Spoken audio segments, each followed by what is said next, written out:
ॐ शुक्लाम्बरधरं विष्णुं शशिवर्णं चतुर्भुजं प्रसन्नवदनं ध्यायेत् सर्वविघ्नोपशान्तये। सरस्वती नमस्तुभ्यं वरदे कामरूपिणि विद्यारम्भं करिष्यामि सिद्धिर्भवतु मे सदा। गुरुर्ब्रह्मा गुरुर्विष्णुः गुरुर्देवो महेश्वरः गुरुः साक्षात् परब्रह्म तस्मै श्रीगुरवे नमः। ईश्वरो गुरुरात्मेति मूर्तिभेदविभागिने व्योमवद्व्याप्तदेहाय दक्षिणामूर्तये नमः। सदाशिवसमारम्भां शङ्कराचार्यमध्यमाम् अस्मदाचार्यपर्यन्तां वन्दे गुरुपरम्पराम्। सर्वमङ्गलमाङ्गल्ये शिवे सर्वार्थसाधिके शरण्ये त्र्यम्बिके गौरी नारायणि नमोऽस्तुते। ॐ सहनाववतु सहनौ भुनक्तु सह वीर्यं करवावहै तेजस्विनावधीतमस्तु मा विद्विषावहै। ॐ शान्ति शान्ति शान्तिः. இந்த சர்ப்பயாகம் நடந்துட்டு இருக்கு. அப்போ ஜன்மேஜயர் பண்றார் உத்தங்கர் சொன்னதால. அப்போ அந்த தக்ஷன் ஜரத்காருங்கிற முனிவருடைய மகனான ஆஸ்திகர் கிட்ட போய் இந்த மாதிரி நடந்திருக்கு, என்னை காப்பாத்துங்கன்னு கேட்கிறார். அப்போ அந்த முனிவர் யாகசாலைக்கு உடனே வரார். ஜனமேஜயன் பண்ற அந்த யாகசாலைக்கு வந்து ஜனமேஜயனை புகழ்ந்தெல்லாம் பாடி தர்மாத்மாவான அவரது இளமையையும் அழகியும் கல்வி திறமையையும் கண்ட ஜனமேஜயன் ஆஸ்திகரை பார்க்கிறார். பார்த்துட்டு, முனிவரே, நீங்கள் இங்கு வந்த காரணம் என்ன? நான் தங்களுக்கு செய்ய வேண்டியது என்ன? அதை சொல்லுங்கள், நிச்சயம் செய்கிறேன் அப்படிங்கிறார். அதற்கு அவர் சொல்றார், ஹே பரீட்சித் மகாராஜா, நீ என்னிடம் கூறியவை உண்மை என்றால் இந்த சர்ப்பயாகத்தை இத்துடன் நிறுத்த வேண்டும் அப்படிங்கிறார். அது கேட்டதும் ஜன்மேஜயனுக்கு ரொம்ப குழப்பமா போயிடுறது. ஏன்னா ஏற்கனவே புத்தங்கர் வந்து சொல்றாரு, உன்னுடைய அப்பாவுடைய ஆத்மா வந்து சாந்தி அடையல, அது அங்கங்க தெரிஞ்சுட்டு இருக்கு. நீ அவரை கொன்னவனை வந்து நீ பழிவாங்கலைன்னா அவருக்கு சாந்தி ஆகாது, அவருக்கு நற்கதி கிடைக்கணும்னா நீ இந்த யாகத்தை பண்ணினா பழிவாங்கினாதான் அவருக்கு நற்கதி கிடைக்கணும்னு தான் சொல்லியிருக்க. அதனால இவர் யாகத்தை நிறுத்தணும்னே இவருக்கு புரியல. என்னடா அது, என்ன பண்றது அப்படின்னு நினைச்சு, நம்ம வேற வாக்கு கொடுத்துட்டோமே, நீங்க வந்து என்ன சொல்றதோ அதை நான் செய்யறேன், உங்களுக்கு என்ன வேணுமோ சொல்லுங்கன்னு வேற வாக்கு கொடுத்துட்டார். சோ வேற வழி இல்லாம அந்த சர்ப்பயாகத்தை நிறுத்துறார். அப்போது அவனுடைய கோபம் தணிவதற்காக வியாச மகரிஷி மகாபாரதத்தை கூறினார். அந்த இடத்துல வியாச மகரிஷியும் வர்றார். வந்து அவருக்கு மகாபாரதத்தை எடுத்து சொல்லி, இன்ஃபேக்ட் மகாபாரதம் இப்படிதான் ஆரம்பிக்கும். மகாபாரத நைமிஷாரண்யத்துல அந்த ரிஷிகள்லாம் உட்கார்ந்து இருக்கும்போது இவர் எங்க இருந்து வரீங்க எல்லாம் கேட்பாங்க. அப்போ அவர் வந்து பரீட்சித் மகாராஜாவோட யாகம் நடந்தது. அந்த யாகத்துல ஜனமேஜயனுக்கு இவர் மகாபாரதம் சொல்லி கொடுத்தார். அந்த மகாபாரதம் நான் கேட்டேன், அந்த மகாபாரதத்தை நான் உங்களுக்கு அப்படின்னு சொல்லும்போது இந்த முனிவர்கள்லாம் எங்களுக்கும் அந்த மகாபாரதத்தை எடுத்து சொல்லுங்கன்னு சொல்லி மகாபாரதம் ஆரம்பிக்கிறது. அப்படிதான் மகாபாரதமும் ஆரம்பிக்கிறது கதையும். மகாபாரதத்தை கூறினார். அதை கேட்டதும் ஜனமேஜயனது மனம் சாந்தி அடையவில்லை. மகாபாரதம் எல்லாம் கேட்டு கூட அவருக்கு மனசு சாந்தமாக. மகாபாரதம் எதுக்காக சொல்லியிருப்பார்னா தர்மத்தை பத்தி எடுத்து சொல்றதுக்காக சொல்லியிருப்பார். ஆனாலும் அவனுக்கு மனசுல ஒரு சாந்தம் ஏற்படலை. அவர் வியாசரை நோக்கி, சுவாமி, என் மனதுக்கு சாந்தி எப்படி ஏற்படும்? அர்ஜுனருக்கு பேரனும் எனது அப்பாவுமான பரீட்சித் மகாராஜா சர்ப்பத்தினால் கடிபட்டு மடிந்தாரே, இது என்ன இப்படி ஒரு துர்மரணம் அவருக்கு? க்ஷத்திரியருக்கு போர்க்களத்தில் அல்லவா மரணம் ஏற்பட வேண்டும். அது ஒன்று சிறப்பான வீர மரணம். அரண்மனையில் ஏற்பட்டால் அது விதியான மரணம், அது ஆர்டினரி. க்ஷத்திரியனுக்கு போர்ல யுத்தம் பண்ணி இருந்தாதான் பெருமை அப்படிங்கிறது இருக்கு. அதுவும் இது வந்து துர்மரணமா இருக்கிறதுனாலதான். சரி, அரண்மனையில இல்ல, அரண்மனையில இயற்கையாக ஏதோ வயோதிகத்தினாலேயோ இல்ல சந்தோஷமாவோ இறந்து போறது வேற. பட் இவர் வந்து ஓடி ஒளிஞ்சு பாம்பால கடிப்பட்டு எரிஞ்சு போய் அப்படி ஒரு மரணம். இவரிரண்டும் இல்லாத அதான் சொல்றாரு, அரண்மனையில் ஏற்பட்டால் அது விதியான மரணம். ஓகே, ரெண்டுமே இல்லை. இவரிரண்டும் இல்லாத துர்மரணத்தை என் தந்தை அடைந்து விட்டாரே.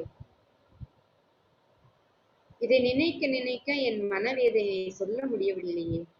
என் தந்தை மிருத்யுவுக்கு சுவாதீனப்படும் பட்டும் ஆகாயத்தில் சஞ்சரிக்கிறாரு. இறந்து போன அப்புறமும் ஆகாயத்துல சஞ்சரிக்கிறாருன்னா என்ன, பித்ருலோகத்துக்கு இன்னும் போல. அவருக்கு அந்த பித்ருலோகத்துக்கு போக வேண்டிய அந்த சரீரம் அவருக்கு இன்னும் கிடைக்கல. அதற்கு நான் என்ன சாந்தியை செய்ய வேண்டும்? அவர் இந்த துக்கத்திலிருந்து நீங்கி ஸ்வர்க்கத்தை எப்படி அடைவாரோ அதையும் நீங்களே எனக்கு சொல்ல வேண்டும் என்று வேண்டினார். ஜனமேஜயன் இவ்விதம் வேண்டியதும் வியாச முனிவர் அவனை நோக்கி, ஹே பரீட்சித் மகாராஜா, கேட்க கேட்க வியப்பை தருவதும் மங்களமானதும் புண்ணியம் தருவதும் பல தட்சணையை கொண்டதுமான புராணம் ஒன்று உண்டு.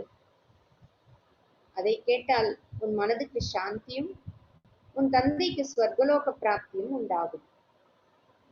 இந்த புராணத்தை முன்பு நான் என் மகனாகிய சுகமுனிவனுக்கு உபதேசித்தேன்.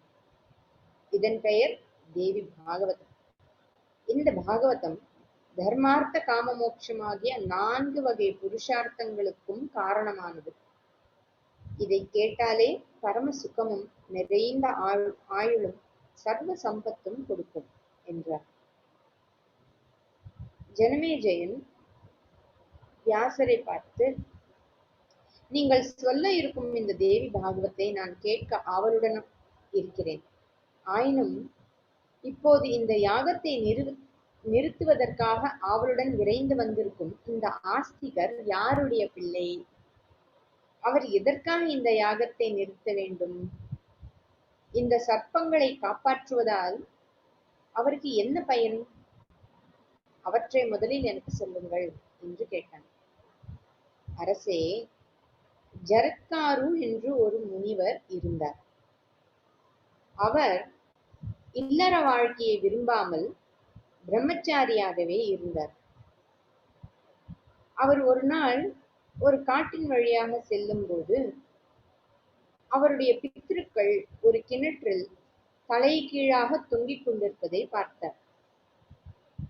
அந்த பித்ருக்கள் இவரை பார்த்து, குழந்தாய், எங்களை இந்த கதியில் பார்ப்பதனால் உனக்கு என்ன திருப்தி உண்டாகும்? நீ ஒரு கன்னிப்பெண்ணை மணந்து ஒரு புத்திரனை பெற்று அவன் சதாச்சாரத்தோடு இருந்தால் நாங்கள் இந்த வேதனையை விட்டு சொர்க்கம் செல்வோம் என்று கூறினார்கள். உடனே ஜரத்காரு அவர்களை நோக்கி, பித்ருக்களே, எனக்கு பத்தினியாக வரக்கூடிய கன்னிகை என் பெயரை கொண்டவளாகவும் என் விருப்பம் போல் நடப்பவளாகவும் என்னால் தேடப்படாதவளாகவும் வருவாளேயானால் அவளை நான் திருமணம் செய்து கொள்வேன் என்று சொல்லிவிட்டு தீர்த்த யாத்திரைக்கு சென்றார். இது இப்படி இருக்க, கஷ்யப மகரிஷியின் பத்னிகளாகிய கத்ரு, வினதை என்பவர்கள் ஒரு நாள் சூரியனின் குதிரையை பார்த்தார்கள். அவர்களில் கத்ரு என்பவள் தன் சக்களத்தியான வினத்தையிடம், ஏ வினத்தையே, இந்த குதிரை என்ன நேரமுடையது? உண்மையாக சொல் என்றார். அதற்கு வினத்தை எந்த நிறம் என்று குறிப்பிட்டு சொல்லாமல், குதிரைகளில் வெள்ளை நிறம் வாய்ந்தது சிறப்பானது என்று பொதுப்படையாக சொன்னார். அதை கேட்டு கத்ரு திருப்தி அடையவில்லை. அவளை பார்த்து மீண்டும் இந்த குதிரை என்ன நிறம் என்று மீண்டும் கேட்டார். இது வெண்ணிறம்தான் என்றாள் வினத்தை. வினதாதான் தமிழ்ல வினத்தைன்னு வருது. பிறகு அவள் கத்ருவை நோக்கி, யாரு வினதா கத்ருவை பார்த்து, நீயும் இந்த குதிரை என்ன நிறம் என்று சொல்ல வேண்டும். நான் கூறியபடி இது வெண்மை என்று நிறமாக இல்லாவிட்டால் நான் உனக்கு அடிமையாவேன் என்றாள். இது கருடன் எப்படி பிறந்தாருங்கிற கதை. இந்த தேவி பாகவதத்துல இதுல கொஞ்சம் சில வேரியேஷன்ஸ் இருக்கும். நம்ம இன்னொரு புராணம் பார்த்தோம்னா அதுல கொஞ்சம் வேரியேஷன்ஸ் இருக்கும், ஸ்லைட் வேரியேஷன்ஸ் தான். பட் மற்றபடி ஓவராலா இந்த மாதிரி ஒரு கான்வர்சேஷன் இவங்க 2 பேருக்கும் நடுவில் இருக்கு. உடனே கத்ருவானவள் வஞ்சக மனம் கொண்டு வினத்தையே, இந்த குதிரை கருப்பு நிற குதிரை என்றாள். அப்படித்தான் இருக்கும். அப்படி இருந்தால் நீ எனக்கு வேலைக்காரியாக வேண்டியதுதான் என்றாள். இதுதான் சும்மா இருக்க முடியாம வெட்டு கட்டுறது. பிறகு அவள் தனியாக அப்பால் சென்று தன் புத்திரர்களான பாம்புகளை அழைத்து, யாரு? கத்ரு. சர்ப்பங்களே, நீங்கள் இந்த க்ஷணமே சூரியனுடைய குதிரையை நெருங்கி உங்களுடைய விஷ ஜுவாலையால் அதனுடைய ரோமங்கள் எல்லாம் கருப்பாக தெரியும்படி செய்ய வேண்டும் என்று ஆக்ஞையிட்டாள். அந்த பாம்புகளில் சில தன் தாயின் பேச்சை கேட்டு, எங்களால் அப்படியெல்லாம் செய்ய முடியாது என்று கூறினார். உடனே அவள், நீங்கள் எல்லாம் ஜனமே ஜெயம் செய்ய போகிற சர்ப்பயாகத்தில் விழுந்து மடியக்கடிவீர்கள் என்று சபித்தாள். அவளுக்கு முதலியே இந்த ஜனமேஜய யாகம் நடக்கும்னு அவளுக்கு தெரியுமா அப்படின்னு ஒரு கேள்வி வரும். எனக்கும் அந்த கேள்வி மனசுல இருக்கு, எனக்கு தெரியல. மேபி வேற புராணத்தை பார்த்தோம்னா அதுக்கு இன்னொரு கனெக்ஷன் இருக்கலாம். ஆனா இந்த மாதிரி ஒரு சாபம் அவ கொடுக்குறா. இந்த மாதிரி ஒரு சாபத்தை கொடுக்கும்போது மற்ற பாம்புகள், இந்த சர்ப்பங்கள்லாம் அவளுடைய குழந்தைங்க தானே, அதனால அந்த பாம்பெல்லாம் கேட்டு இருக்கு. மற்றைய பாம்புகள் எல்லாம் தாய் சொல்லை தட்டி நடக்க விரும்பாமல் அவளுக்கு மகிழ்ச்சியை உண்டாக்குவதற்காக ஆகாயத்திற்கு தாவிச் சென்று சூரியனுடைய குதிரையின் வாலை சுற்றி கொண்டன. அவற்றின் தேக காந்தியால் அந்த குதிரை கருப்பு நிறமாக தோற்றமளித்தது. அந்த குதிரை கருப்பு நிறமாக தோற்றமளித்ததை கண்டு கத்ரு மனமகிழ்ந்தாள்.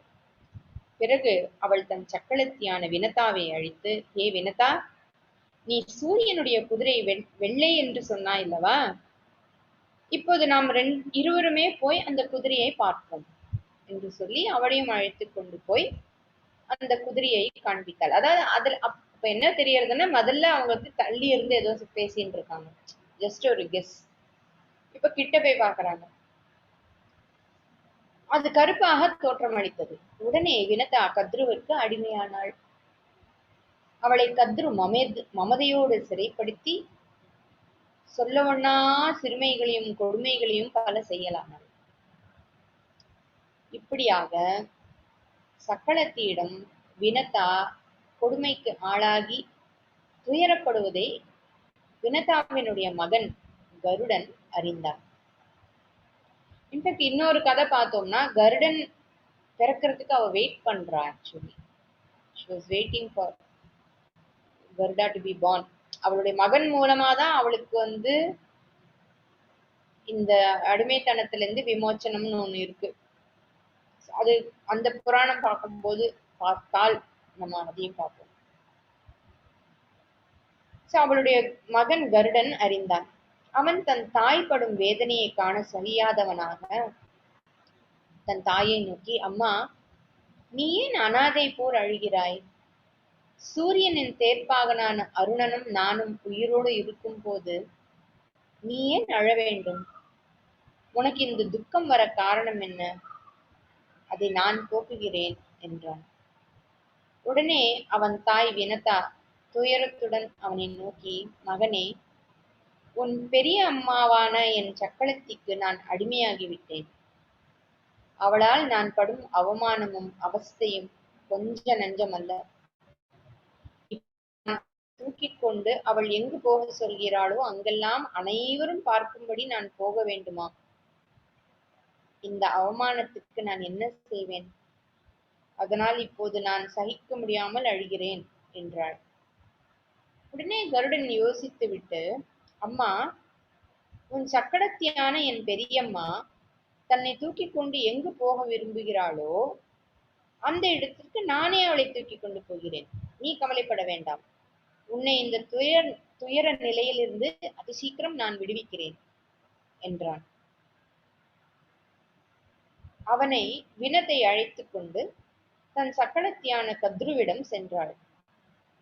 கத்ருவின் கட்டளையை தானே நிறைவேற்றுவதாக கருடன் வாக்களித்தான். கத்ரு தன் பிள்ளைகளான சர்ப்பங்களுடன் கருடன் மீது ஏறிக்கொண்டு கடற்கரைக்கு போ என்று கட்டளையிட்டாள். உடனே கருடன் அரை கணத்தில் அவர்களை தூக்கிக் கொண்டு கடற்கரைக்கு பறந்து போனான். கத்ரு மிகவும் மகிழ்ந்தாள். அந்த சந்தர்ப்பத்தை கருடன் பயன்படுத்திக் கொள்ள விரும்பியவனாய் அவளை நோக்கி, பெரியன்னையே, என்னுடைய தாயார் எதை செய்தால் இந்த அடிமை நிலையிலிருந்து விடுபட முடியும் என்று கேட்டான். அதற்கு அவள், கருடா, அவள் ஒன்றும் செய்ய வேண்டாம். மகாபலசாலியான நீ இந்திரலோகம் போய் அங்கிருக்கும் அமிர்த கலசத்தை கொண்டு வந்து கொடுத்து உன் தாயை அடிமை பந்தத்திலிருந்து விடுதலை செய்து கொள். அப்பொழுது அவள் விடுதலையாகி விடுவாள் என்றாள்.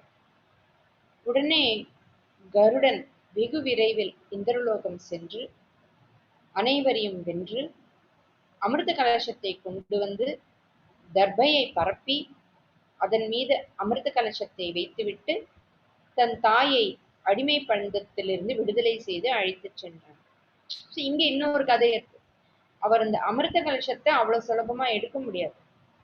அவர் எப்படி அமிர்த கலசத்தை எடுத்தாருங்கிறதே ஒரு பெரிய கதை. அதையெல்லாம் பார்த்து அவனுடைய வீரத்தை, அவனுடைய டிட்டர்மினேஷன் இதெல்லாம் பார்த்துட்டு மகாவிஷ்ணு அப்புறமா அவனை தன்னுடைய கருடனை தன்னுடைய வாகனமாக அப்புறம் ஏத்துக்கிறாருன்னு புராணத்துல இருக்கு. அந்த அமிர்த கலசம் ரொம்ப ஒரு ப்ரொடெக்டிவான ஒரு இடத்துல இருக்கு. அதெல்லாம் எப்படியோ அவர் அதை எடுக்கிறார். இந்த அமிர்த கலசத்தை கொண்டு வந்து இங்க கொடுத்தாச்சு, அம்மா ஃப்ரீயாச்சு. பிறகு இந்த சர்ப்பங்கள் எல்லாம் அமுதம் கிடைத்தது என்று எண்ணி மகிழ்ந்தன. அந்த அமிர்தத்தை பருக வேண்டும் என அவை நினைத்து சுத்தமாக நீராடி வரச் சென்றன. அந்த சமயத்தில் தேவேந்திரன் வந்து அந்த அமிர்த கலசத்தை எடுத்துக்கொண்டு போய்விட்டான். இந்த அமிர்த கலசம் இந்திரன் தான் வந்து பத்திரமா எங்கேயோ ப்ரொடெக்ட் பண்ணி வச்சிருக்கார். கருடன் அதை எப்படியோ எடுத்துன்னு வந்துடுறான். கருடனை ஃபாலோ பண்ணி இந்திரன் அதை தூக்கின்னு போயிடுறார்.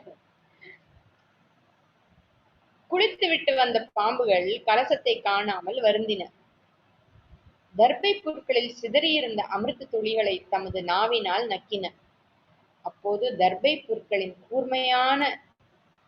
கூர்மையால் அவற்றின் நாக்குகள் இரண்டாக பிளவுபட்டன. தர்ப புல் ரொம்ப ஷார்ப்பா இருக்கும். அது நீங்க பார்த்திருப்பீங்கன்னு நினைக்கிறேன். வீட்டுல அந்த தர்பையெல்லாம் வச்சு பண்ணும்போது பாத்தீங்கன்னா ரொம்ப ஷார்ப், கத்தி மாதிரி சர்ன்னு அப்படியே கையை அப்படியே கீறி விட்டுருவாங்க. ரொம்ப கேர்ஃபுல்லா தான் ஹேண்டில் பண்ணும் தர்பையை.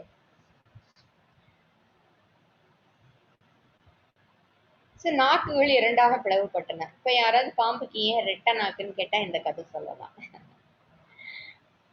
அந்த சர்ப்பங்களின் நிலை இப்படி இருக்க, கத்ருவினால் சபிக்கப்பட்ட வாசுகி முதலான சர்ப்பங்கள் தங்களுக்கு ஏற்பட்ட சாபத்தை நிவர்த்தி செய்து கொள்வதற்காக பிரம்மனிடம் சென்று சரணடைந்து, ஹே சிருஷ்டிகர்த்தாவே, ஜனமேஜய மகாராஜன் நடத்தப் போகும் சர்ப்ப யாகத்தில் நாங்கள் விழுந்து மடிந்து போக வேண்டும் என எங்கள் தாய் கத்ரு சாபமிட்டிருக்கிறாள். இதற்கு பரிகாரம் நீங்கள் தான் தந்தருள வேண்டும் என்று வணங்கினார். அதற்கு பிரம்மதேவர், ஹே சர்ப்பங்களே, வாசுகியினுடைய தங்கையை ஜரத்காரு என்ற முனிவருக்கு திருமணம் செய்து வையுங்கள். கனெக்ஷன் புரியறதா? அந்த ஜரத்காரு ஏற்கனவே வந்து என் பேர்ல இருக்கிற ஒரு பொண்ணே வந்தா நானும் தேடி போக மாட்டேன், அவளா வரணும், நிறைய கண்டிஷன் தான் போட்டிருந்தாரு இல்லையா? இப்போ இந்த வாசுகிங்கிற பாம்பு, Vasuki is actually not a female. வாசுகிங்கிறது ஆண் ஆண் பாம்பினுடைய பேரு. So Vasuki is actually a male. வாசுகியினுடைய தங்கையை ஜரத்காரு என்ற முனிவருக்கு திருமணம் செய்து வையுங்கள். அவருக்கு ஆஸ்திகன் என்று ஒரு மகன் பிறப்பான். அவனால் உங்களது மரண பயம் நீங்கும் என்றார். அதன்படியே அந்த சர்ப்பங்கள் ஜரத்காரு என்ற முனிவர் இருக்கும் வனத்தை தேடி சென்று அவரிடத்தில் தங்கள் விருப்பத்தை கூறினர். அவர் தன் பித்திருக்களுக்கு கூறிய வாக்குப்படி வாசுகியின் தங்கையை திருமணம் செய்து கொள்ள இசைந்தார். ஏன்னா திருமணம் பண்ணிக்கிறேன்னு ப்ராமிஸ் பண்றார். ஆனா நான் பொண்ணு தேடி போக மாட்டேன், எனக்கு தேடி வந்தா கல்யாணம் பண்ணிக்கிறேங்கிறார். ஸோ ப்ராமிஸ் பண்ணபடி கல்யாணம் பண்ணிக்கிறார். ஆனா ஒரு மறுபடியும் ஒரு கண்டிஷன். ஆனால் அவர் வாசுகியை பார்த்து, ஏ வாசுகி, உன் தங்கையை நான் மணந்தாலும் நான் விரும்பாததை அவள் எப்போதாவது செய்வாளானால் நான் அப்போதே அவளை விட்டு விடுவேன். இது சத்தியம் என்றார். ஸோ எப்படி அந்த மேரேஜை வந்து பிரேக் பண்றதுன்னு மேரேஜ்க்கு முன்னாடியே ஒரு கண்டிஷன் போட்டார். அவருக்கு கல்யாணத்துல இஷ்டமே இல்லை. வாசுகி அந்த நிபந்தனைக்கு ஒப்புக்கொண்டு தன் தங்கையை அந்த முனிவருக்கு திருமணம் செய்து கொடுத்து தன் உலகத்திற்கு சென்றாள். அதன் பிறகு ஜரத்காரு அதிபயங்கரமான வனாந்தரத்தில் ஒரு பர்ணசாலை அமைத்து தன் மனைவியுடன் கூடி மகிழ்ந்து இன்பமாக இல்லறம் நடத்தி வந்தார். ஒரு நாள் அவர் பகல் உணவு சாப்பிட்ட பிறகு சுகமாய் படுத்துறங்க வேண்டும் என்று நினைத்து தம் மனைவியை நோக்கி, கண்ணே, இன்று எனக்கு நித்திரையில் விருப்பம் அதிகமாக இருக்கிறது.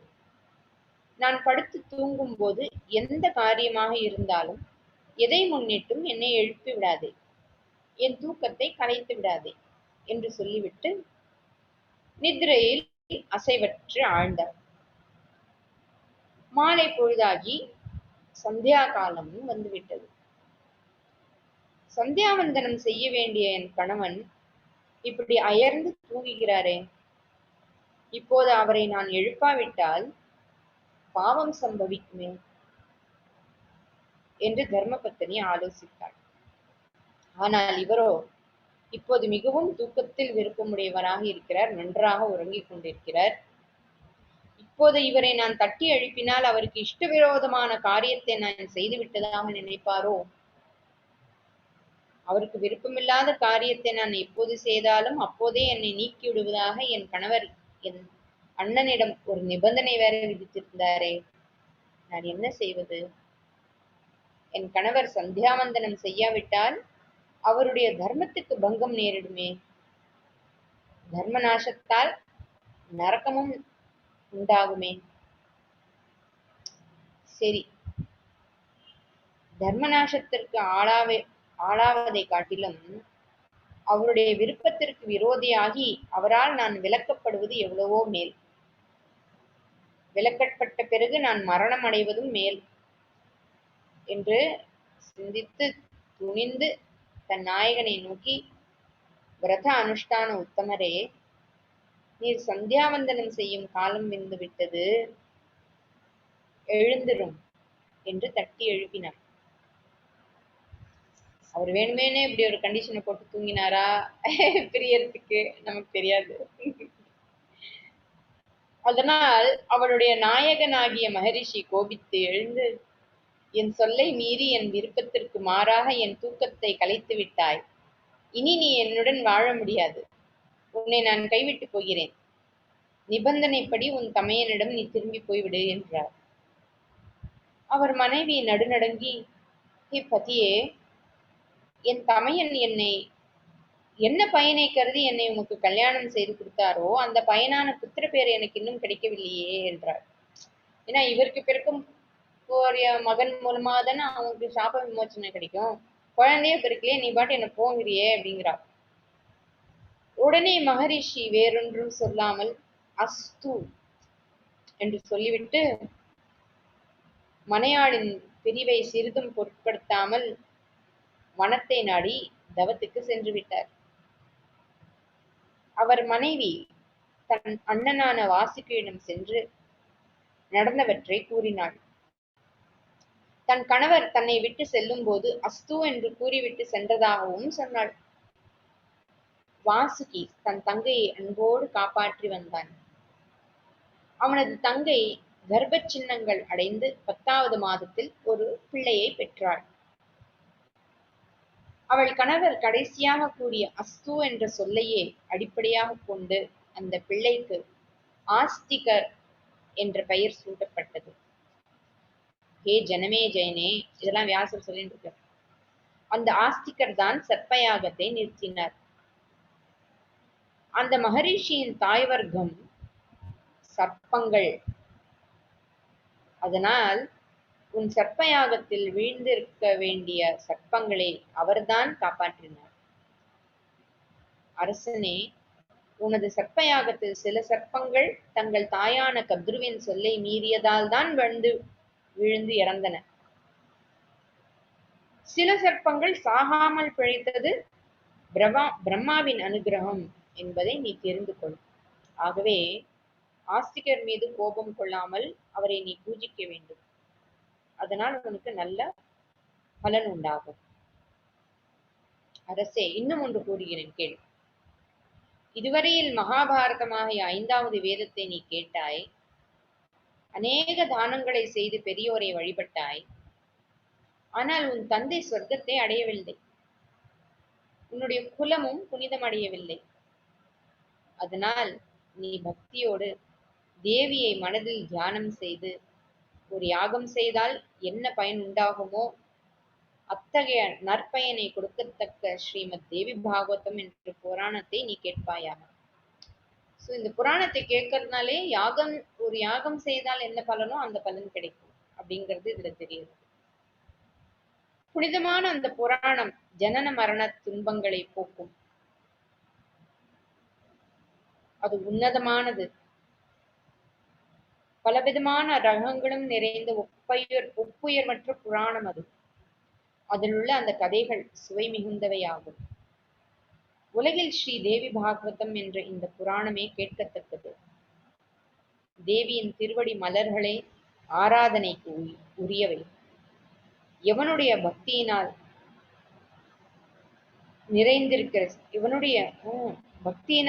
நிறைந்திருக்கிற சித்தத்தில் தேவி வாசம் செய்கிறாளோ அவன்தான் நல்ல பாக்கியத்தையும் ஞானத்தையும் பெறுவான். மகாமாயா ரூபிணியான அம்பிகா தேவியை எவன் வணங்கி வழிபடவில்லையோ அவன் இந்த உலகத்தில் மிகவும் துக்கவானாக சஞ்சரிப்பான். பிரம்மாதி சகல தேவர்களும் தேவியை ஆராதிக்கவே விரும்புகிறார்கள் என்கிற போது மனிதனாகிய எவன்தான் தேவியை வழிபட மாட்டான்? ஹே ஜனமே ஜெயா, தேவியினால் விஷ்ணுவுக்கு உபதேசிக்கப்பெற்ற உத்தமமான இந்த புராணத்தை எவன் ஒருவன் கேட்கிறானோ அவன் அழிவில்லாத எல்லா நன்மைகளையும் அடைவான். நீ இந்த புராணத்தை கேட்க அமைதி அடைவாயாக. உன்னுடைய பித்திருக்களுக்கும் சொர்க்கத்தை அடைவார்கள். நீயும் அஞ்ச வேண்டாம் என்றார். ஸ்டோரி கண்டினியூ ஆகுது. இது 3வது ஸ்கந்தம், தேவியின் தோற்றம். முனிவர்களே, ஜனமேஜயன் வியாசரை நோக்கி, சுவாமி, தேவியை குறித்து அம்பாபிகம் என்ற யாகத்தை செய்யும்படி கட்டளையிட்டீர்கள். அந்த யாகம் எப்படிப்பட்டது? அது எப்படி ஏற்பட்டது? அதன் குணம் என்ன? அதை செய்ய வேண்டிய முறைகள் எப்படி? அவற்றை நீங்கள் எனக்கு தெளிவாக சொல்ல வேண்டும். பிரம்மாண்ட உற்பத்தியையும் நீங்கள் விரிவாக எனக்கு கூற வேண்டும். பிரம்மா, விஷ்ணு, ருத்ரர் என்று மூவரும் தான் சச்சிதானந்த ரூபிகள் என்று கேள்விப்பட்டிருக்கிறேன். ஆனால் அவர்களுக்கு மரண தர்மம் என்பதே இல்லையா? அவர்கள் கால தத்துவத்துக்கு உட்பட்டவர்கள் அல்லவா? ரத்தம் முதலான சப்த தாத்துக்களுடன் கூடிய உடல் தத்துவம் உள்ளவர்களா? தூக்கம் முதலான லயிப்புகளோடு கூடியவர்களா? அவர்களுடைய போகம் எப்படிப்பட்டது? அவர்களுக்கு ஆயுள் காலம் எவ்வளவு? அவர்கள் இருக்கும் இடம் எது? அவர்களுடைய லீலைகள் என்ன? இவற்றையெல்லாம் சொல்ல வேண்டும் என்று கேட்டுக்கொண்டார். ஹே வேந்தனே, இப்பொழுது நீ கேட்ட கேள்விகள் மிகவும் சிறந்தவை, யாவருக்கும் புலப்படாதவை. இது போன்ற பிரம்மபுத்திரரான நாரத மகரிஷியிடம் கேட்டேன். அவர் சிலவற்றிற்கு பதில் சொல்லி சிரித்துவிட்டு சென்றார். மீண்டும் அவரை நான் கங்கை நதிக்கரையில் கண்டேன். அவரை நான் உபசரித்து உட்கார வைத்து என் சந்தேகங்களை அவரிடம் சொல்லி அவருடைய பதில்களை கேட்டேன்.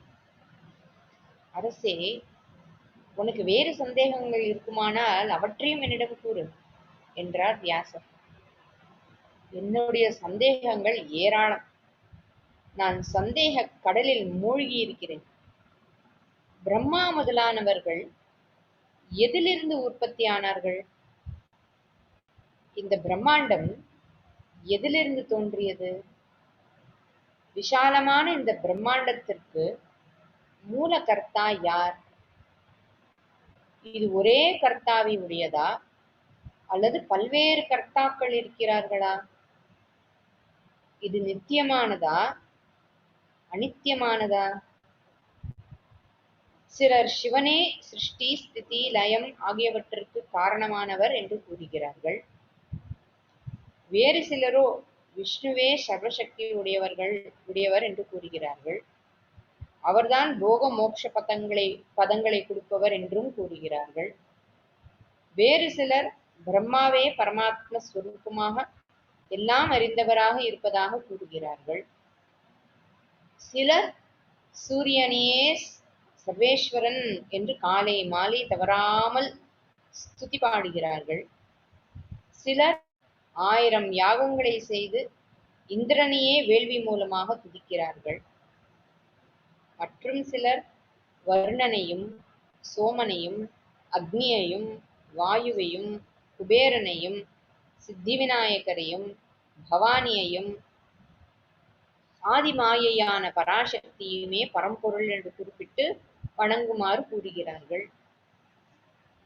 வேதங்களிலும் உபனிஷத்களிலும் தேஜோமயமாய் உள்ளது பரம் என்று கூறப்பட்டிருப்பதாகவும், அந்த பரம புருஷனுக்கு அநேக தலைகள், கால்கள், கண்கள், காதுகள் இருப்பதாகவும் வேறு சிலர் கூறுகிறார். சஹஸ்ர சீர்ஷா புருஷா, அதை கோட் பண்றார். சஹஸ்ராட்ச சஹஸ்ரபா. சிலர் ஈஸ்வரன் ஒருவன்தான் என்றும், சிலர் இந்த பிரம்மாண்டம் எல்லாம் ஈஸ்வரனுடையது அல்லவென்றும், சிலர் இந்த ஜெகம் தனக்குத்தானே தோன்றியது என்றும் கூறுகிறார்கள். இந்த ஜெகத்துக்கு புருஷனும் கர்த்தாவல்ல, பிரகிருதியும் கர்த்தா இல்ல என்று சாங்கியர்கள், கபிலர் போன்ற மாமுனிவர்கள் கூறுகிறார்கள்.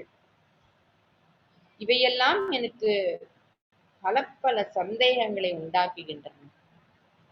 இது தவிர தர்மம் எது, அதர்மம் எது, இதுவும் எனக்கு விளங்கும். அதற்கு என்று எந்த விதமான அடையாளமும் தெரியவில்லை. சத்தியம், தர்மம் இவற்றை அனுசரிக்கும் தேவர்களும் துன்பங்களால் பீடிக்கப்படுகிறார்கள். அதர்மத்தில் இருக்கும் அசுரர்களும் துன்பம் அனுபவிக்கிறார்கள். என்னுடைய வம்சத்தை சேர்ந்த பாண்டவர்கள் சதாச்சாரத்தோடும் சத்தியத்தோடும் தர்மநீதி தவறாமலும் இருந்தார்கள். ஆயினும் அவர்களின் பட்ட துன்பங்கள் கொஞ்சமா? ஆகவே துக்கத்தையே யாவரும் அடைந்ததாக தெரிவதால் தர்மம் எந்த வகையில் உயர்ந்தது, அதர்மம் எந்த வகையில் தாழ்ந்தது? இந்த மாதிரியான சிந்தனைகளால் அலைமோதும் என் மனதுக்கு ஆறுதல் அளிக்கும் வகையில் நீங்கள் என் சந்தேகங்களை போக்குமாறு கேட்டுக்கொள்கிறேன். ஹே ஜனமேஜயா, நீ இப்போது என்னை கேட்ட கேள்விகளை எல்லாம் நான் நாரதரிடம் கேட்டிருக்கிறேன். அவர், வியாசரே, உமக்கு என்ன சந்தேகம் தோன்றுகின்றனவோ அதே சந்தேகங்கள் எனக்கும் தோன்றின. நான் என் சந்தேகங்களை போக்கிக் கொள்ள பிரம்மலோகம் சென்றேன். என் தந்தையான பிரம்மாவை நான் வணங்கி, இந்த பிரபஞ்சம் எப்பொழுது தோன்றியது? பிரம்மா, விஷ்ணு, சிவன் என்னும் உங்கள் மூவரில் இது யாரால் உண்டாக்கப்பட்டது? பிரம்மாவா, விஷ்ணுவா, சிவனா? யாரால் இந்த உலகம் உண்டாக்கப்பட்டது? உங்கள் மூவரில் பூஜிக்கத்தக்கவர் யார்? இவற்றிற்கு விடை சொல்லுங்கள். நீங்கள் சொல்லும் பதிலில் என் சந்தேகம் நீங்க வேண்டும். எத்தனையோ நதிகளில் நீராடியும் வேத அத்தியனம் செய்தும் நல்ல காரியங்களை அறநெறியோடு செய்தும் என் மனதில் அமைதி ஏற்படவில்லை. ஏனென்றால் எனக்கு யாரை தியானிப்பது, யாரை பூஜிப்பது? ஜெகத்காரணர்களாகிய கர்த்தாக்களுக்கு ஈஸ்வரனாக இருப்பவர் யார்? இது பற்றிய விஷயங்களில் தெளிவு இல்லாமல் இருப்பதால் நீங்கள் தான் இவைகளுக்கு பதில் சொல்ல வேண்டும் என்று கேட்டேன். நாரதர் பிரம்மா கிட்ட கேட்கிறார். உங்க மூணு மூணு பேர்ல யாருப்பா பெரிய ஆளு? அதற்கு அவர், நாரதா, இந்த கேள்விகளுக்குரிய சரியான பதில்களை என்னாலும் என் தந்தை விஷ்ணுவாலும் தெளிவாக சொல்ல முடியாத நிலையில் இருப்பதால் உன்னால் இவற்றை அறிய முடியுமா? உங்களுக்கே தெரியலையே. ஆயினும் எனக்கு தெரிந்தவரை நான் சொல்கிறேன் கேள். சம்சார ஆசை உடையவன் இந்த உண்மையை அறிய முடியாது. இதுல எப்படி குவாலிபிகேஷன் சொல்றாரு பாருங்க அழகா புராணங்கள்ல. பற்றற்றவனும் விரக்தனுமே இவற்றின் உண்மையை அறிய முடியும். சத்திய வஸ்துவை தெரிஞ்சுக்கிறதுக்கு பற்றில்லாதவனாகவும் வைராக்கியம் உள்ளவனும், இது ஒரு குவாலிபிகேஷன் ஆயிடுறது ஆத்ம ஞானத்தை பத்தி தெரிஞ்சுக்கிறதுக்கு. இதுக்கெல்லாம்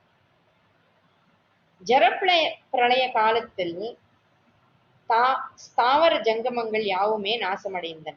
கண்டினியூ பண்றது. அப்பொழுது தாமரை மலர் மீது நான் ஒருவனே இருந்தேன். சந்திர சூரியர்களையும் மலைகள் மரங்களையும் அப்போது நான் காணவில்லை. எதுவுமே தெரியல, எதுவுமே இல்லை. அப்போது நான் யாரால் உற்பத்தியானேன் என்று சிந்தித்தேன். நம்மை இந்த வெள்ளத்தில் காப்பது யார்? யுக முடிவில் நம்மை ஒடுக்கிக் கொள்வது யார்? இப்பொழுது பூமியே தோன்றவில்லையே. இந்த வெள்ளம் எதை ஆதாரமாக கொண்டிருக்கிறது? நமக்கு ஆதாரமான தாமரை எதை ஆதாரமாக கொண்டு தோன்றியது? தாமரை முளைப்பதற்கு சேறு வேண்டுமே. அந்த சேற்றுக்கு மூலம் பூமி அல்லவா? ஆகையால் அந்த சேற்றை நாம் கண்டுபிடித்தால் பூமியையும் காணலாம் என்று எண்ணி அந்த வெள்ளத்தை தாண்டி தாண்டி அநேக ஆண்டுகள் நீந்தினேன். பூமியை காணவில்லை. அப்போது பிரம்மனே, ஆகாயத்தில் தவம் செய் என்று ஒரு அசரீரி பிறந்தது. நான் தாமரையிலேயே 1000 ஆண்டுகள் தவம் செய்தேன். அப்போது மீண்டும் ஆகாயத்தில் ஒரு அசரீரி, நீ சிருஷ்டி செய் என்று ஒரு குரல் கேட்டது. அதை கேட்டு நான் எப்படி படைப்பது? ஒன்றையும் காணோமே, என்ன செய்வது என்று மயங்கினேன். அந்த சமயத்தில் அதிபயங்கர உருவங்கள் படைத்த மதுகைட்டபர் என்ற அசுரர்கள் போர் வேரியோடு மூர்க்கத்தனமாக என்னை நெருங்கினார்கள். அந்த வெள்ளத்தில் நான் அவர்களோடு போரிட வேண்டியதா இருந்தது. அதனால் நான் தாமரையின் நாளத்தை பிளந்து கொண்டு வெள்ளத்தினுள்ளேயே இறங்கினேன். அங்கு சங்க சக்கரம், கதை, பத்மம் என்ற ஆயுதங்களை அணிந்த மகாவிஷ்ணுவை சந்தித்தேன். அவர் ஆதிசேஷன் மீது படுத்து யோக நித்திரையில் அசைவற்று இருந்தார். அவரது நித்திரையை நீக்குவதற்காக நித்ராரூபிணியான தேவியை தியானித்தேன். உடனே அந்த தேவியானவள் மகாவிஷ்ணுவின் திருமேனியிலிருந்து வெளிப்பட்டு கிளம்பி வானத்தில் பிரகாசமாய் ஜொலித்தாள். அதன் பிறகு மகாவிஷ்ணு யுத்த கோலம் பூண்டு மதுகைடப அரக்கர்களோடு 5000 ஆண்டுகள் இடைவிடாமல் போரிட்டார். அந்த அசுரர்கள் மாண்ட பிறகு நானும் மகாவிஷ்ணுவும் மட்டுமே இருந்தோம். முதல்ல தனியா இருந்தார், இப்ப அவருக்கு ஒரு கம்பெனி. எங்கள் நடுவே ருத்ரமூர்த்தி தோன்றினார். எங்கள் மூவருக்கும் முன்னால் மகாசக்தியாகிய அம்பிகை தோன்றி, பிரம்மா, விஷ்ணு, ருத்ரமூர்த்திகளே, இந்த அசுரர்கள் அழிக்கப்பட்டு விட்டார்கள் அல்லவா? இனிமேல் உங்களுக்குரிய சிருஷ்டி, ஸ்திதி, சம்ஹாரம் என்ற முத்தொழிலையும் செய்யுங்கள் என்றாள். அவள் கூறியதை கேட்டதும் நாங்கள், அம்பிகையே, இங்கே பூமியே காணப்படவில்லையே, எங்கும் தண்ணீர் வெள்ளமாகவே தென்படுகிறது, நாங்கள் எப்படி படைப்போம்? படைப்பதற்கு எங்களுக்கு சக்தி வேண்டுமே என்றோம். உடனே தேவி புன்னகை செய்து ஆகாயத்திலிருந்து ஒரு அழகான விமானத்தை வர செய்தார். நீங்கள் மூவரும் பயமின்றி இந்த விமானத்தில் ஏறி உட்கார்ந்து கொள்ளுங்கள், நான் சில அற்புதங்களை உங்களை காட்டுகிறேன் என்றார். எனவே நாங்கள் மூவரும் தேவியை தியானித்து நவரத்னங்களாலும் நவரத்னங்களாலும் முத்துக்களாலும் மணிகளாலும் அலங்கரிக்கப்பட்ட அந்த மனோகரமான விமானத்தில் ஏறி உட்கார்ந்தோம். அப்போது தேவி தன் சக்தியினால் அந்த விமானத்தை வானவெளியில் இயங்கச் செய்தாள். தேவியின் தூண்டுதலினால் மனோவேகத்துடன் அந்த விமானம் பறந்து ஒரு இடத்தை அடைந்தது. அங்கு தண்ணீர் வெள்ளத்தையே காணோம். பறந்து விரிந்த பூமியையும் அதில் மலர்களும் கனிகளும் குயிலோசைகளும் நிறைந்த சோலைகளும் மலைகளும் நதிகளையும் கிணறுகளையும் குளங்களையும் நகரங்களையும் மிகப்பெரிய கட்டிடங்களையும் வீதிகளையும் ஆண் பெண் முதலான பிரஜைகளையும் மிருகங்களையும் நகரத்து காடு ஒன்றிலே தேவதேஜஸோடு ஒரு அரசனையும் கண்டோம். அவன் வேட்டையாடி வருவதையும் பார்த்தோம். வெள்ளத்தை தவிர வேறு எதையுமே கண்டறியாத நாம் இத்தகைய அற்புதங்களை எவ்விதம் காண முடிந்தது? இவற்றை நிரூபிப்பது யார் என்று சந்தேகம் எங்களுக்குள் எழுந்தது. இப்படி நாங்கள் இருக்கும் பொழுது தேவியானவள் அந்தரத்தில் காட்சி கொடுத்து புன்னகை செய்தாள்.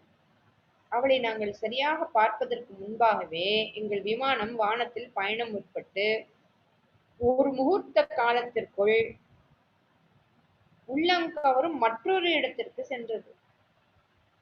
அந்த இடத்தில் நந்தவனமும் பாரிஜாத்த மர நிழலில் தெய்வீக பசுவான காமதேனுவும் 4 தந்தங்களோடு இருந்த ஐராவத யானையும் காணப்பட்டன. அங்கிருந்த அரண்மனை ஒன்றில் மேனகை முதலிய கன்னிகைகள் நடனமாடிக் கொண்டிருந்தார்கள். கந்தர்வர்கள் கானம் பயின்றார்கள். வித்யாதரர்களும் யக்ஷர்களும் மந்தார மரத்தின் நிழலில் அமர்ந்து மகிழ்ச்சியாக இருந்தார்கள். மந்தார மரம் ஒரு பாட்டு இருக்குல்ல, மந்தார மலரே மந்தார மலரே ஞாபகம். அங்கு தேவேந்திரன் இந்திராணியுடன் காணப்பட்டான். வருணன், குபேரன், அக்னி, சூரியன், யமதர்மன் முதலிய தேவர்களும் காணப்பட்டார்கள். அந்த ஸ்வர்க்கத்திலிருந்து அழகாக அலங்கரிக்கப்பட்ட இந்திரனை போல் மகாபலசாலியான அரசன் ஒருவன் வெளிப்பட்டு மனிதர்களின் பூமியில் இறங்கி நின்றான். அவன் யார் என்று நாங்கள் அறிவதற்கு முன்னதாகவே எங்கள் விமானம் வேறொரு இடத்திற்கு விரைந்து பறந்தது. அங்கு பிரம்மலோகமும் பிரம்மசபையும் பிரம்மதேவனும் அவனை சூழ்ந்து வேதங்களும் வேத அங்கங்களும் தெய்வ வடிவம் கொண்டு காணப்பட்டன. அப்போது என்னுடன் இருந்த விஷ்ணுவும் சிவனும் அதிசயமடைந்து என்னை பார்த்து, ஏய், நீ அல்லவா பிரம்மன்?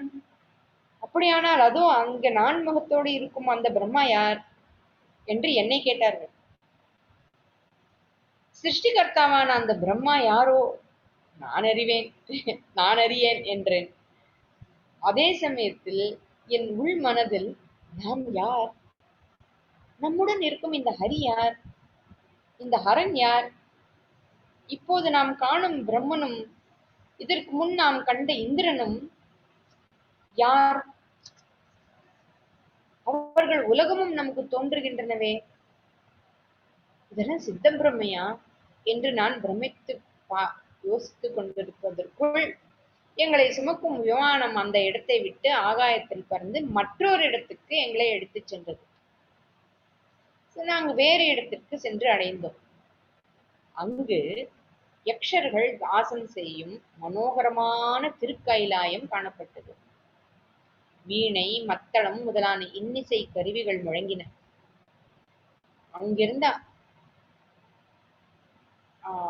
அங்கிருந்த மலைகளில் 3 கண்களும் 10 கைகளும் 5 சிங்க முகங்களும் கொண்டு தலையிலே பிறை சூடி சிவபெருமான் காணப்பட்டார். அவருடைய குமாரர்களான விநாயகரும் சண்முகரும் அவர் அருகில் காணப்பட்டார்கள். அவருக்கு பின் நந்தி முதலிய சிவகணங்கள் தென்பட்டார்கள். அந்த சிவசங்கரரை கண்டு நாங்கள் மூவரும் மிகவும் அதிசயித்தோம். அவ்விடத்தில் பராசக்தியின் அம்சமூல வடிவத்தில் சக்தி பேதங்களை கண்டு சிந்தனையில் ஆழ்ந்தோம். அப்போது வாயுவேகமாய் எங்கள் விமானம் அங்கிருந்து புறப்பட்டு வானவெளியில் பறந்து சென்று மற்றொரு இடத்தை அடைந்தது. சோ பிரம்மாவை பார்க்கிறார், சிவனை பார்க்கிறார்.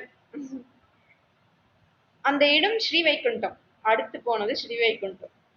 ஸ்ரீ நாராயணரின் வாசஸ்தலமான அந்த வைகுண்டத்தில் அரும்பெரும் செல்வங்களால் காணப்பட்டன. அங்கிருந்து விமானத்தில் நாராயணரை கண்டோம். நாங்கள் திகைத்தோம். அதே சமயத்தில் அங்கிருந்த விஷ்ணுமூர்த்தி ஒரு பெரிய மண்டபத்திற்கு எழுந்தருளினார். லக்ஷ்மி தேவி சாமரை வீச திவ்யமான ஆபரண அலங்காரங்களோடு நீலமேக சியாமள வண்ணனாக நான்கு கரத்தினாக அவர் கருட வாகனத்தில் ஆதிமூர்த்தியாக அமர்ந்திருப்பதை பார்த்தோம். இப்படியும் இங்கு ஒரு விஷ்ணு இருக்கிறாரே என்று நாங்கள் எண்ணும் போதே எங்கள் விமானம் அங்கிருந்து புறப்பட்டு பறந்து அலைவீசும் திருப்பார்கடலை அடைந்தது. அந்த கடல் நடுவே தூரத்தில் ஒரு தீவு தென்பட்டது. அந்த தீவில் பலவித பழ மரங்களும் மலர் வனங்களும் காணப்பட்டன. குயில்கள் கூவிக்கொண்டிருந்தன. அங்கே ஒரு சோலை மத்தியில் ரத்னங்களால் இழைக்கப்பட்ட அதி அற்புதமான ஒரு பஞ்சனை கட்டில் காணப்பட்டது. அது அதி அழகாகவும் உள்ளங்கவரும் கோலத்தோடும் விளங்கியது. அதன் மீது பல வகை சித்திரப்பூவேலை செய்த மெத்தைகள் அடுக்கப்பட்டிருந்தன. ரத்தன மாலைகள் தொங்கும் அந்த கட்டிலை சுற்றிலும் பலவிதமான திரைச்சீலைகள் தொங்கிக் கொண்டிருந்தன. கோடி சூரிய பிரகாசம் போல் மிளிரும் அந்த பீட்டத்தின் மேல் விதானம் ஒரு வானவில்லை போல் தோற்றமளித்தது. அதன் அலங்காரங்களை வர்ணிக்கவே முடியாது. அவ்வளவு அற்புதமாக இருந்தது. அந்த பீட்டத்தில் தேவி அலங்காரமாக அமர்ந்திருந்தாள். சிகப்பு நிற ஆடை, சந்தன பூச்சு, சிவந்த கண்கள், சிவந்த உதடுகள், இவற்றோடு மின்னல்கள் ஒரு சேர ஒளி வீசுவதைப் போன்ற பேரொளியுடன் கோட்டி லக்ஷ்மிகள் கூடியதைப் போன்ற மங்கள சுப அங்கங்களோடு ஆனந்தமயமான முகத்தோடு தேவி விளங்கினார்.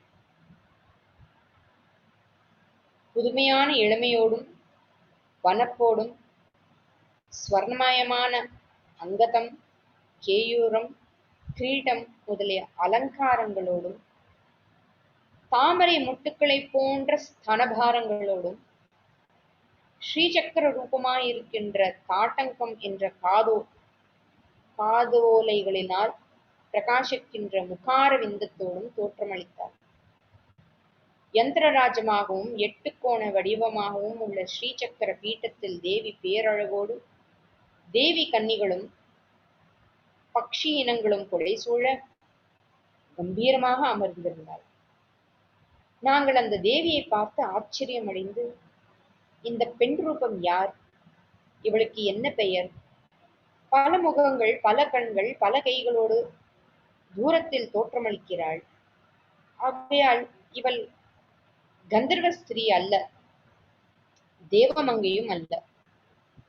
இவள் யார் என்றே தெரியவில்லையே என்று நாங்கள் சந்தேகத்தினால் குழம்பினோம். நாரதனே, இதெல்லாம் பிரம்மா சொல்லிட்டு இருக்கார் நாரதனுக்கு. நாரதனே, அப்போது மகாவிஷ்ணு புன்னகை கொண்ட அந்த தேவியை ஜெகன்மாதாவென்று தன் ஞான சக்தியால் அறிந்து எங்களிடத்தில் அவளது பெருமையை கூறத் துவங்கினார். அவர் கூறியவை என்னவென்றால், இந்த தேவி எங்கும் நிறைந்தவள். அற்ப புத்தி உடையவர்களால் அவளை அறிய முடியாது. யோக நிஷ்டையினால் அறியக்கூடியவள் அவள். அழியும் அழியா பொருட்களுக்கு ஆதாரமானவள். எவராலும் அறிய உண்ணாத கருணை, சாமர்த்தியங்கள் இவையெல்லாம் வாய்ந்தவள். ஜெகநாயகியாகவும் வேதங்களில் பிறப்பிடமாகவும் விஷால விழிகளை உடையவளாகவும் யாவற்றுக்கும் ஆதி காரணமாகவும் இருப்பவள் அவளே. இவளே சர்வேஸ்வரி. ஜெகப்பிரளய காலத்தில் பிரபஞ்சங்களையெல்லாம் இவளே அழித்து எல்லா உயிர்களின் சூக்ஷ்ம சரீரங்களையும் தன்னில் உருக்கிக் கொண்டு விளையாடுகிறாள். சர்வ பீஜாட்சர உருவினள் இவள். இந்த தேவியின் பக்கங்களில் உன்னத ஆபரணங்களால் அலங்கரித்துள்ள பல சக்திகள் இருக்கின்றன அல்லவா? அவர்கள் யாவருமே தேவியின் அம்சங்கள் ஆவார்கள். இதற்கு முன் நாம் செய்த தவத்தின் பயனாக இந்த தேவியின் தரிசனம் நமக்கு கிடைக்கப் பெற்றோம். இவளே மூல பிரகிருதியானவள். எனவே பிரம்மாண்டங்களை இவளே படைத்து பரமாத்மாவுக்கு காட்டுகிறாள். எந்த ஆண்டவன் எல்லா பிரம்மாண்டங்களையும் சிருஷ்டித்து பார்க்கிறாரோ அந்த பரமேஸ்வரனுக்கு இந்த தேவி சகல உருவினாளாகவும் மகாமாயா வடிவனாளாகவும் விளங்குகிறாள். யாவற்றுக்கும் தலைவியாகவும் விளங்கும் இந்த தேவியின் லக்ஷ்மம் அம்சத்தில் நாம் ஒரு பாகத்திற்கு ஒப்பு ஓமையாக மாட்டோம். இவருடைய அம்சத்தில் ஒரு அம்சம் கூட நமக்கு ஈடில்லை. அந்த அர்த்தத்துல சொல்றேன். அந்த தமிழ் கொஞ்சம் தடுமாறுதுங்க. நான் முன்பு பல வடிவமாய் ஆளிலையில் சயனித்து கால் பெருவிரலை கையால் பிடித்து வாயில் வைத்து சுவைத்து மகிழும் பொழுது என்னை பெற்றெடுத்த தாயைப் போல என்னை கவனித்து தாலாட்டு பாடி ஆளிலையாகிய தொட்டிலை ஆட்டியவள் இந்த தேவியே ஆவாள். ஓ பிரம்மருத்ரர்களே, இந்த நிர்ணய ஞானமானது எனக்கு தேவியின் தர்ஷன விசேஷம் ஒன்றினாலேயே உண்டாயிற்று. ஆகவே இந்த தேவியே நமக்கு அன்னை. இன்னமும் என்னால் அனுபவிக்கப்பட்டதை சொல்லுகிறேன் கேளுங்கள் என்றார். தேவியின் அருகே சென்று நமஸ்கரித்து வணங்குவோம் என்று மகாவிஷ்ணு தம்முடன் இருந்த பிரம்மா ருத்ரர் ஆகிய எங்கள் இருவரையும் அழைத்துக் கொண்டு சென்றார். அதற்குள் அந்த விமானம் சக்தி பீடத்தின் அருகே சென்றது. நாங்கள் மூவரும் தேவியே துதித்தோம். தேவியானவள் தன் பீட்டத்திலிருந்து இறங்கி வந்தாள். ஆண் உருவங்களான விளங்கும் எங்களை பார்த்து தேவி நாணமுற்று ஒரு புன்னகை செய்து எங்கள் மூவரையும் பெண் வடிவமாக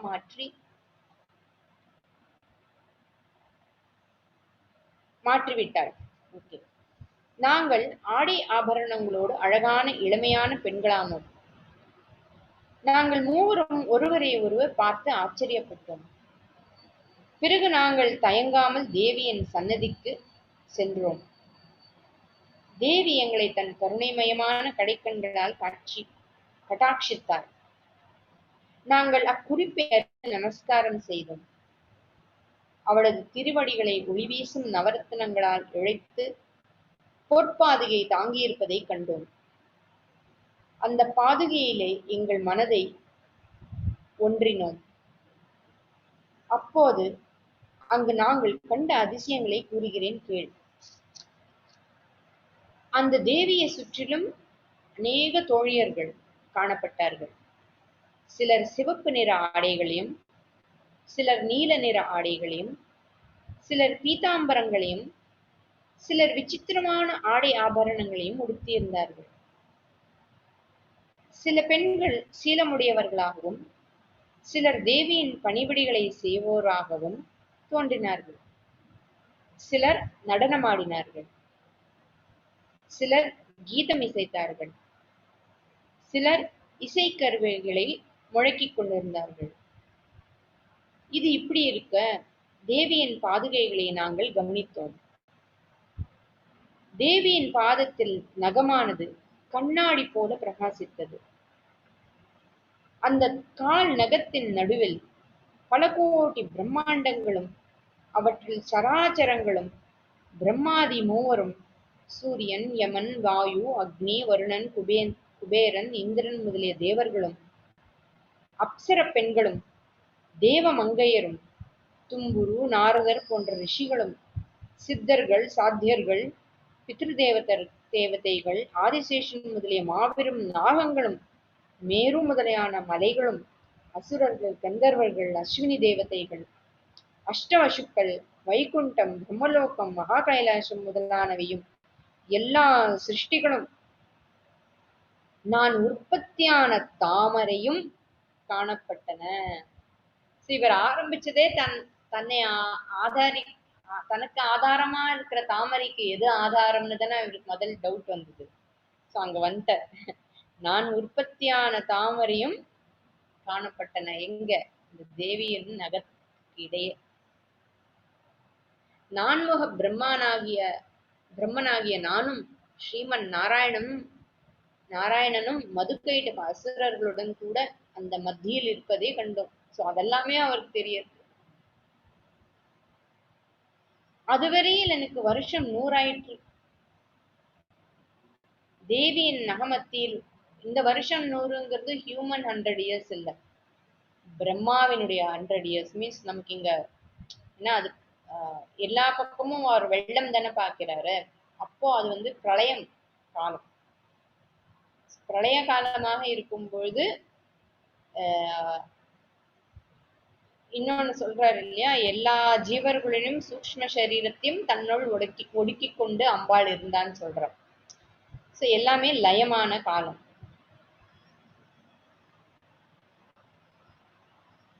அந்த லயத்துலதான் பிரம்மன் மட்டும் தாமரையில உட்கார்ந்துருக்கார். சுத்தி யாரையுமே காணும்னு பேன் பார்த்துட்டு இருக்கார் பாவம். அப்புறம் நாராயணனை கண்டுபிடிக்கிறார். இப்படி வந்து இதெல்லாம் வருது, இந்த கதை அப்படி வருது. சோ இதெல்லாம் கண்டுபிடிக்கிறதுக்குள்ள தெரியறதுக்குள்ள எனக்கு 100 வருஷம் ஆயிற்று. அப்போ நமக்கு பல யுகங்கள் ஆயிடுச்சுன்னு அர்த்தம். தேவியின் நக மத்தியில் உள்ள அற்புத வினோதங்களை பார்த்து கொண்டே அமிர்தமயமான அந்த தீவிலே நாங்கள் விளையாடிக் கொண்டிருந்தோம். அப்போது தேவியின் பாங்கியர்கள் எங்களையும் தோழியர் என்று நினைத்து எங்களுடன் நெருங்கி பழங்கினார்கள்.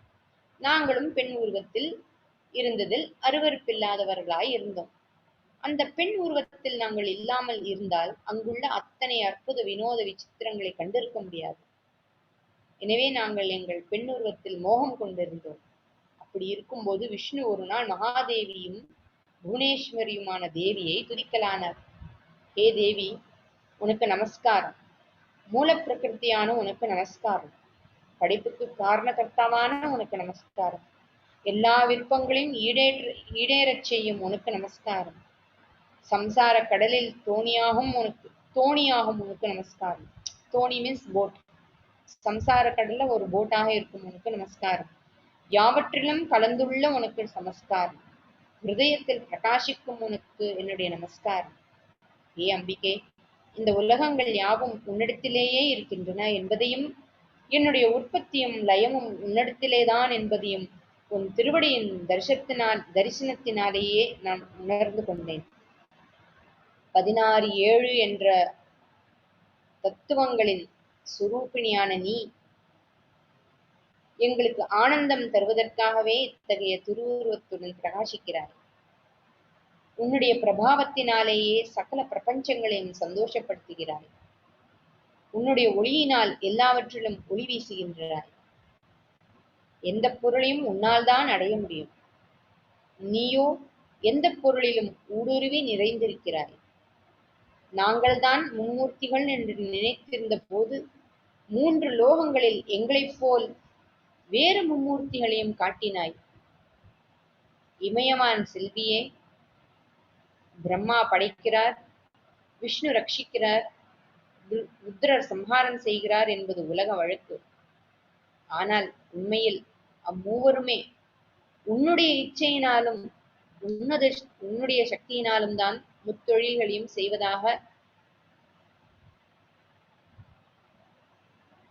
செய்வதற்கான சக்தி உடையவர்களாக ஆகின்றனர். தம்முடைய சுதந்திர இச்சையில் எதுவுமே செய்ய அவர்கள் சக்தியற்றவர்களாக ஆவார்கள். பூமியை பூமாதேவி தாங்குகிறாள் என்றால் உனது ஆதார சக்தியினால் தான் அவள் தாங்குகிறாள். சூரியனும் உனது தேஜஸினால் தான் ஒளி வீசுகிறான். பிரபஞ்சங்கள் யாவும் நீயே. உன்னுடைய மகிமையால் தான் நானும் பிரம்மாவும் ருத்ரரும் எப்போது பிறந்தோமோ அப்போதே நாங்கள் நித்தியர்கள் அல்ல என்பது நிச்சயமாகிவிட்டது. அப்படி இருக்க தேவர்கள் எப்படி நித்தியர்கள் ஆவார்கள்? ஆகையால் நீயே நித்தியை, நீயே ஆதியாகவும் இருக்கிறாய். நீ எனக்கு கட்டாட்சம் செய்தால் நான் ஞானியாகவும் அமைதியான சர்வ வியாபியாகவும் பலவானாகவும் இருப்பதை உணர்ந்து கொள்வேன். இல்லையெனில் நான் எப்போதும் அஞ்ஞானி என்பதை தெரிந்து கொள்கிறேன். நீ அறிவாளிக்கு அறிவு, பலவான்களுக்கு பலம் நீ. புகழ் உடையவர்களுக்கு நீயே புகழ், செல்வந்தர்களுக்கு நீயே ஸ்ரீதேவி, முமுட்சுக்களுக்கு நீயே மோட்சம், தூய்மையான ஆனந்த புருஷர்களுக்கு நீயே ஆனந்தம், வைராக்கியம் உடையவர்களுக்கு நீயே விரக்தி, நீயே பிரம்ம காயத்ரியாகவும் ஸ்வாஹா ஸ்வதா என்ற மந்திர ஸ்வரூபிணியாகவும் பகவதி என்கின்ற நாம குணப்பொருள் மாத்திரைக்கு யோகரூப உருவம் உடையவளாகவும் விளங்குகிறாய். அகண்ட சமுத்திரத்தில் தோன்றும் அலைகள் அந்த சமுத்திரத்திலேயே அடங்குவதைப் போல தானே லயப்பட்டிருக்கிற அநேக கோட்டி ஆத்மாக்கள் ஜீவபாவத்தை போக்கி சிவபாவத்தை அடையும் முக்தி நிலையை முன்னிட்டே பிரபஞ்சங்கள் யாவையும் நீயே படைக்கிறாய். இந்த சென்டென்ஸ் புரிஞ்சுதுன்னு நினைக்கிறேன். கொஞ்சம் லாங்கா இருந்தது. எல்லா ஜீவர்களுக்கும் மோட்சம் கிடைக்கணுங்கிறதுக்காக தான் நீ இந்த சிருஷ்டியே பண்ற. நீ தான் உன்னிடத்தில் தோன்றி உன்னிடத்தில் எல்லாம் அடங்கிறது அப்படிங்கிற. ஜீவன் எப்பொழுதும் உன்னுடைய தொழிலுக்குரிய காரணத்தை தெரிந்து கொள்கிறானோ, எப்பொழுது உன்னுடைய தொழிலுக்குரிய காரணத்தை தெரிந்து கொள்கிறானோ அப்போதே நீ அவனை இந்த பிரபஞ்சத்திலிருந்து விலக்கி களைப்பாற்றுகிறாய் என்பது சர்வ நூல்களின் முடிவு.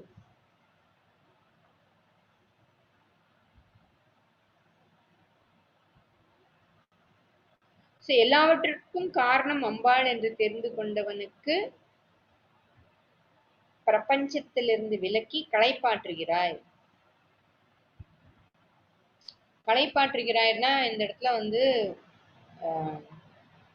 ஒரு ஜீவன் மறுபடியும் பிறந்து பிறந்து வளர்ந்து பிறந்து இறந்து பிறந்து இறந்து இதுக்கு நடுவுல பாப புண்ணியம் சம்பாதிச்சு அதை அனுபவிச்சு இதை அனுபவிச்சு ரொம்ப டயர்ட் ஆயிடுறான். அதனால களைப்பாற்றுகிறாய் அப்படிங்கிறாரு இங்க. அதுதான் இருக்கு அங்க மீனிங்.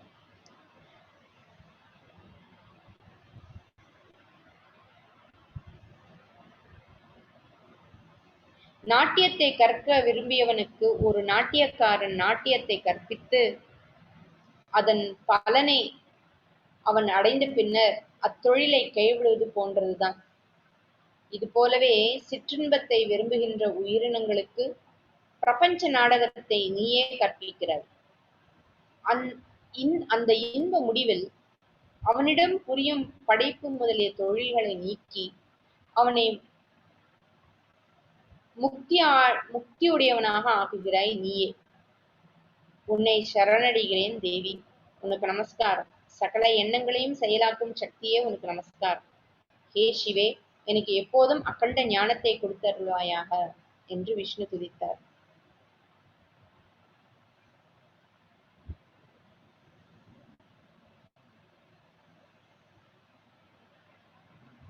அடுத்த கிளாஸ்ல பார்க்கலாம். ஓம் ஸ்வஸ்தி பிரஜாபிய பரிபாலயந்தாம் न्यायेन मार्गेण महिं महिषाः गोब्राह्मणेभ्यः शुभमस्तु नित्यं लोकाः समस्ताः सुखिनो भवन्तु काले वर्षतु पर्जन्यः पृथिवी सस्यशालिनी देशोऽयं क्षोभरहितः ब्राह्मणाः सन्तु निर्भयाः सर्वे भवन्तु सुखिनः सर्वे सन्तु निरामयाः सर्वे भद्राणि पश्यन्तु मा कश्चित् दुःखभाग् भवेत् असतो मा सद्गमय तमसो मा ज्योतिर्गमय मृत्योर्मा अमृतं गमय। ओम पूर्णमदः पूर्णमिदं पूर्णात् पूर्णमुदच्यते पूर्णस्य पूर्णमादाय पूर्णमेवावशिष्यते। ओम शांति शांति शांति। हरि ओम श्री गुरुभ्यो नमः। हरि ओम।